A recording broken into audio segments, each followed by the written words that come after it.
Hi everyone, thank you very much for joining me. Firstly, I'm so tired. There's something about the moon when it goes through this waxing crescent phase. I just didn't sleep for about a week. And then it goes away to a different moon phase and I'm fine. But you don't want to hear my worries. You didn't tune in to hear about little old me who can't sleep. Anyway, that was obviously the Jazzmaster. This is not a true comparison, of course, with the guitars. We're really not pitting one guitar against the other, or else the Telecaster would beat everything on the world. Speaking of Telecasters, let's hear the Telecaster and then we'll chat some more if I haven't fallen asleep in the meantime.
should keep me focused.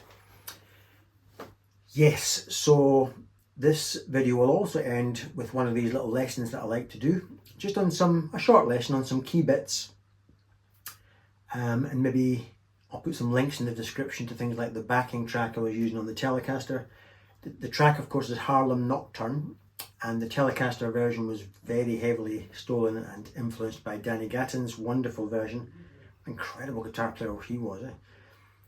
And the Jazzmaster stuff was more just me at my current stage of development. As you know, I love all my little half-step rubs and diminished and augmented runs. So this is the guitar that's making me a better guitar player at the moment.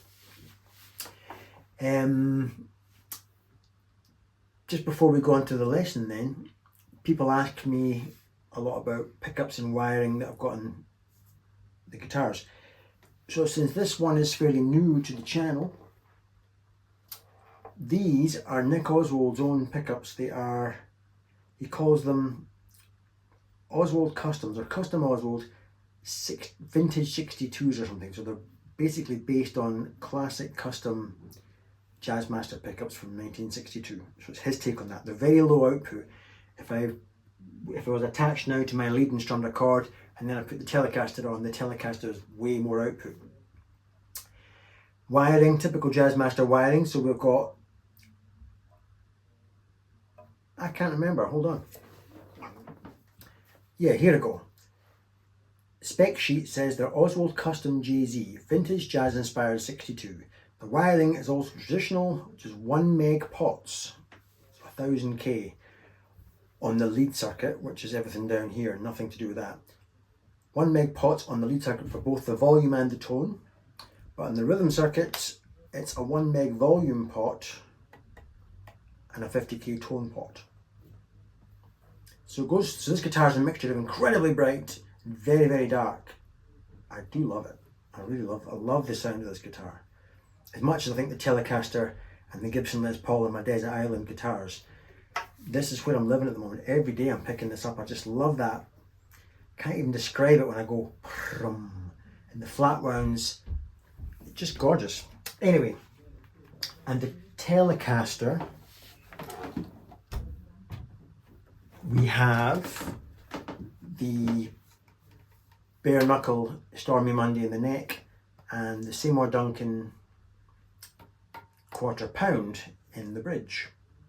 It's normal tele wiring, except there's a video I did a couple of years ago where I upgraded one of the pots to a 500K.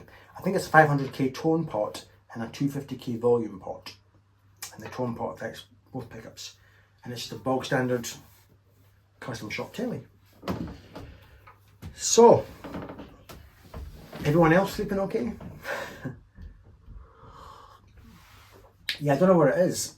Every time over the last 5 years where I'm waking up at 2, 4 in the morning, whatever, and I get this feeling, I don't even feel that tired, and I look at the Google moon phase today in Edinburgh, and I tell you, 99% of the time, if I'm having a bad sleep, waxing crescent. There you go. This is where you come for all your useless, irrelevant information. Right, I'll stop babbling now. Let's get on with the lesson. Right, very quickly then, just some key things about what I was doing tonight. On the Jazzmaster, I was really getting off on hanging notes in suspension, sort of rubbing up against each other, so deliberately leaving the root and this flat 7 together. All this half-step rub stuff.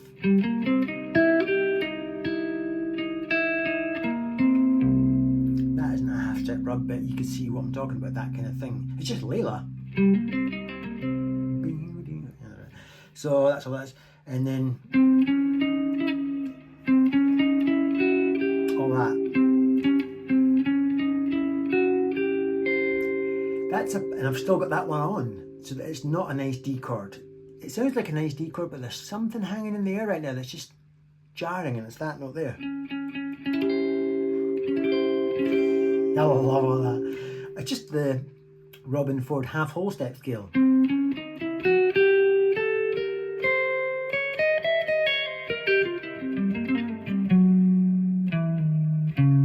That's all that is. I've done the videos on the half whole step scale. So I'm rubbing all that stuff up against each other. What else? Yes, then my latest thing I like to do,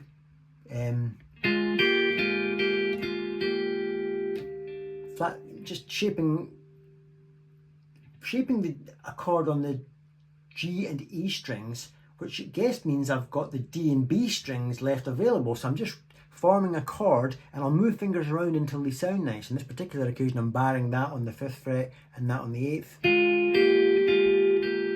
If you're copying me and you've got a standard tuned guitar, obviously you'll be playing it down there. The point is, the concept's all you're really learning here. That sounded nice, the D7, then a sympathetic G minor. I've got an open E string in this. I just flatting these two. You can watch my right hand too. Then a little sort of to take to the G major. Making it a minor again. All of that, love it. Some other stuff I was doing, I was changing D chords to G minors, sorry, but adding bits on.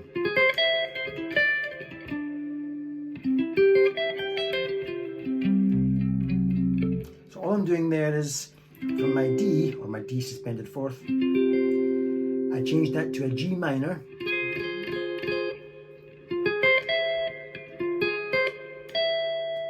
To spell a kind of augmented sound.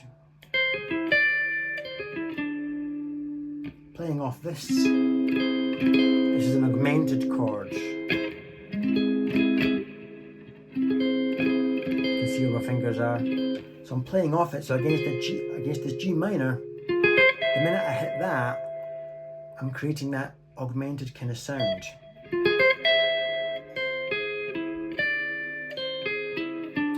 I've learned to play that quite fast. Then walking up a D chord.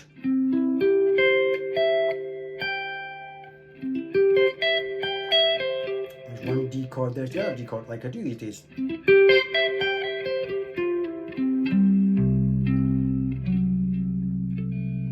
There's a little diminished sound with a little B harmonic in there, resolving to an A chord, which would be the 5 chord.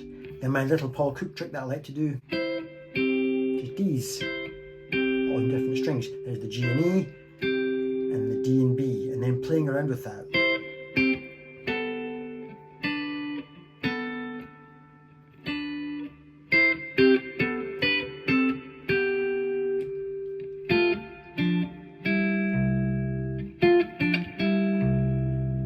Then I played a little bit of Tobias Hoffman to add tension, which is just diminished stuff. So from this nice D, I've got sustaining. I think I let it ring out, and then I went.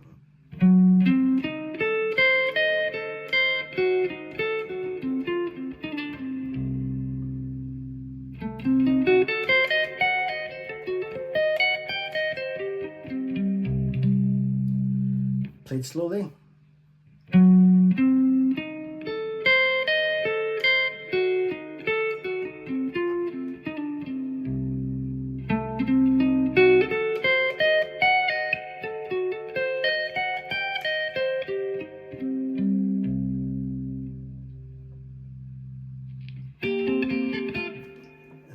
And then to bring in Harlem Nocturne.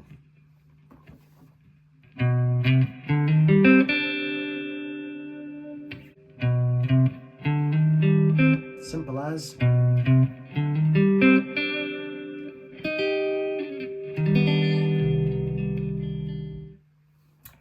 Right, switching to a standard tuned guitar. The chords then, just in case you wanted to create a little loop for your Harlem Nocturnes, the chords then. First chord would be, so again, that would be what I would call an augmented chord. But this down a semitone creates the James Bond chord.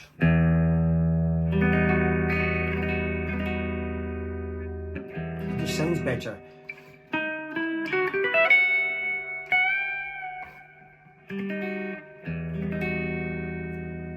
Pulses that for a bit, then straight to a normal E minor.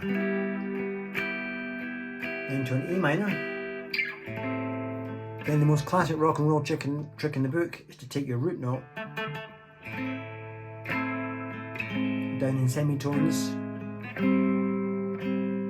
ending up at an E minor 6, I think that is, to then